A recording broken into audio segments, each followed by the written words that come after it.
Hi, this is Bob Maslin, Blade on the HomeSeer message board, and today I'll be talking about the BLNetCallerId plug-in for HomeSeer 2 and HomeSeer 3.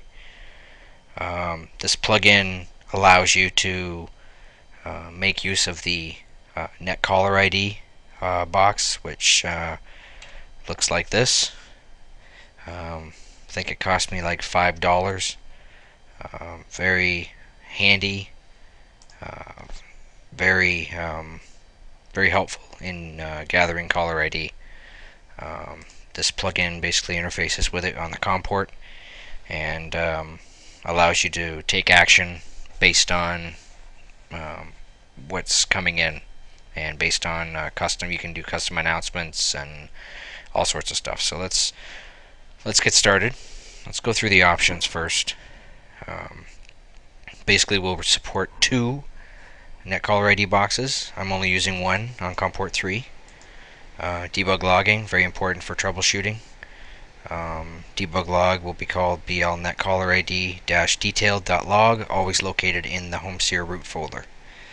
Perform phone book lookup. So this, turn this off or on, it will basically perform a lookup of the caller ID in your HomeSeer phone book, and if it finds it, it will use the name in there when it announces the caller. Let's see, last caller device codes for line 1 and 2. You can specify the device code here. The device code must already be created in HomeSeer. So on line 1, since I'm only using line 1, the last caller will get logged to device Z48, which I've already created in HomeSeer. Last X callers, so I've specified 10 callers, so it'll keep track of the last 10 callers, and you can do this for both line 1 and 2. I'm only using line 1 in device code Z46. So you can ignore the message waiting data from the NetCallerId, turn that off or on. The message waiting device code, sometimes this works and sometimes it doesn't. Once again, the device code must already be created ahead of time.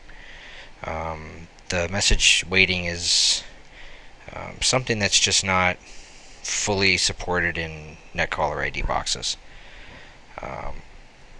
This will perform a reverse phone lookup for numbers not found in the HomeSeer address book. If you select this box, it'll do its best to determine who it is that's calling. Use custom announcement for caller name when logging to database. Check this box on or off. So what it'll do is, when it logs, if you have database logging turned on, when it logs the caller, it will use the custom announcement as the caller name instead of the caller name coming from the caller ID or coming from the HomeSeer phone book. The number of last callers for show when adding custom announcements is 20. You can specify whatever you want there. Add number to custom announcement for speaking. You can turn this off or on. Add new callers to HomeSeer phone book. You can this will basically add any callers that aren't already in your phone book to the phone book. Very minimal information will get put in. The number and the name basically will get put in. If it's unknown, it will not be added to the phone book. Number of seconds to wait for triggers to execute. I specified 3 seconds. We'll go through the triggers shortly. Forward caller ID information to HomeSeer phone. I find this very helpful. So if you have, depends how you have your phone line set up, but it will forward the caller ID it gets from the NetCallerId to HomeSeer phone for use in HomeSeer phone. Caller ID announcement processing enabled. This option is turned off for me. Most people have it turned on. This option is useful if you're using an IVR script to control your incoming calls and ringing of your internal phones, and you don't want the caller ID announcements to go off until you physically, through the script, start ringing the phones. So what I have is I have a way to call device that all my phone lines, all the phones in the house are muted. So when the caller ID information comes in, I have a a event in HomeSeer triggered off caller ID. So on the caller ID, it runs a script that basically checks the caller ID number, and it checks it in with regards to this. Under Tools, there's a maintain block numbers, and I have a whole bunch of block numbers in here. And if it's if the caller ID information coming through is one of these block numbers, then I will not ring the phones in the house. I will have the script actually answers the call and tells them that they're not allowed to call this number, and then hangs up. So I never even hear the phone ring. The script takes care of that for me. So it's an awesome feature. I use it all the time. It's just saves me picking up the phone and answering a call I don't want to answer. So if the caller ID is okay, then it starts ringing the phones and makes a script call to BLNetCallerId to actually go ahead and announce it, and announce the call, continue announcing the call. Speaker client for caller ID announcements, if you specify one here, it will use that one for it only. If you don't specify it, it'll go to all the speaker clients. Incoming call prefix message, so you can just specify whatever you want here. I have set up that you have an incoming call from, and then it puts in the name or the number, depending. Same with call waiting, you can specify whatever you want in there.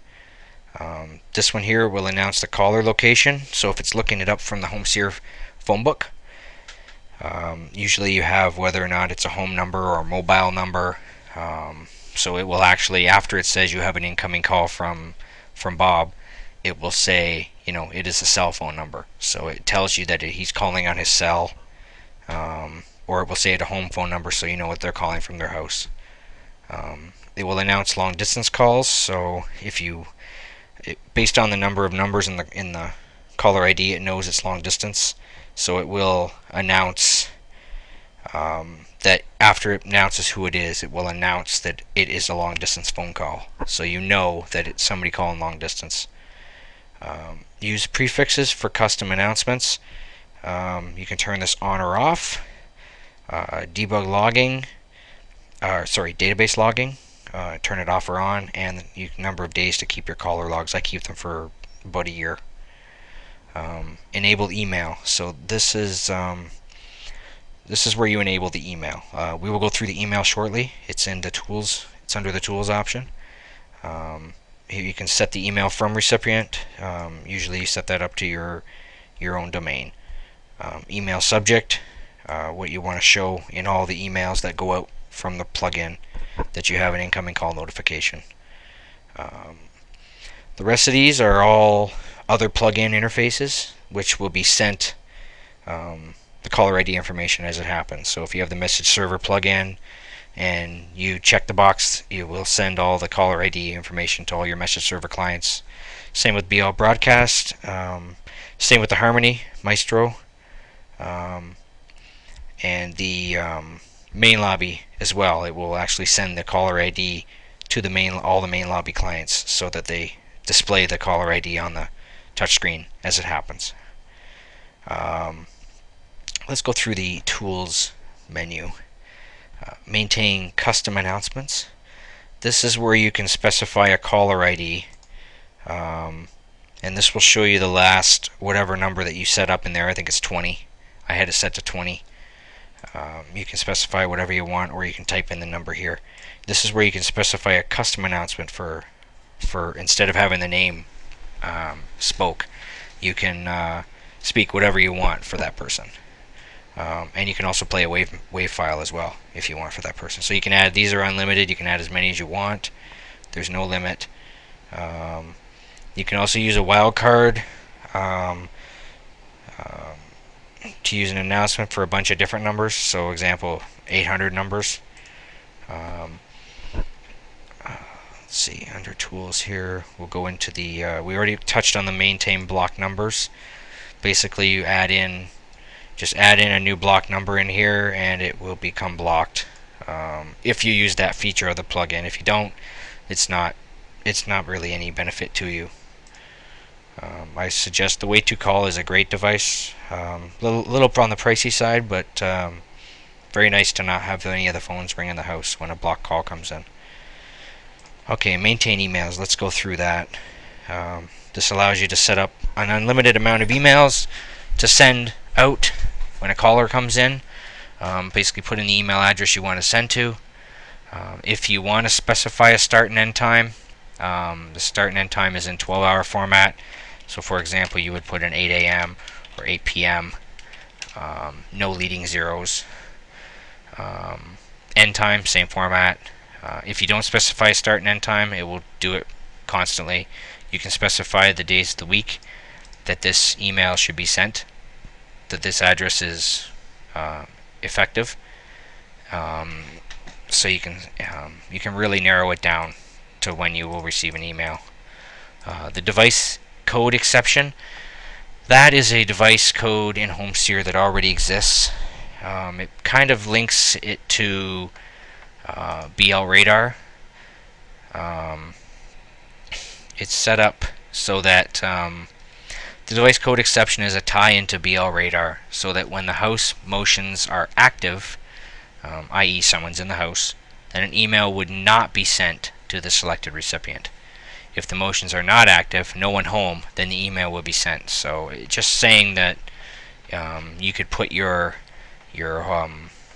occupancy sensor in there for the entire house for BLRadar if you wanted, that all the motion sensors are tied to, and if nobody was home, it will send you out an email. So if the active zone was off for N20, then no email would be sent out because you're obviously there. So why send you an email when you actually heard the message while you're at the house?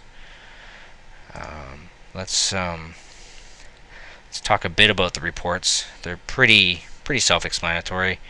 Incoming log will show you everything that it's collected in the last however many days you're keeping the logs for. Calls for the current day will just show you the calls for the current day. The ones in red show you that that call was blocked. So that has to do with your blocked list. Also on that page, it gives me the ability to block them right from this page. So if I don't want this call coming in anymore, I click block and it basically won't ring my phones for that call. There's other reports. Caller totals will show you all the calls per number, how many times they've called. Callers by month, you specify the month and year here, and it will show you all the calls for oops, wrong one. Callers by month, you can specify July 2013, and you'll see all the calls that we've had this month and how many times they've called. Pretty self-explanatory. This will show you the callers that have been added to the phone book if you have that option enabled. That's pretty much it. It's like you said, there's a lot of options here. Let me just going to go over the events here. So we'll add an event, and there are some BLNetCallerId triggers. There's a on NetCallerId information start is so when the NetCallerId actually gets the information, it will trigger, and on the end, so that's after it's processed everything, you can do whatever you need to do. On a caller number, so as soon as a caller number comes in, on a blocked caller number, so if it is a blocked number, you can do whatever you need to do, or on a non-blocked caller number, you could do whatever action is required. So it gives you full control over what you need to do with your callers as they come in. Like I said, NetCallerId, $5 to $10 device, very powerful.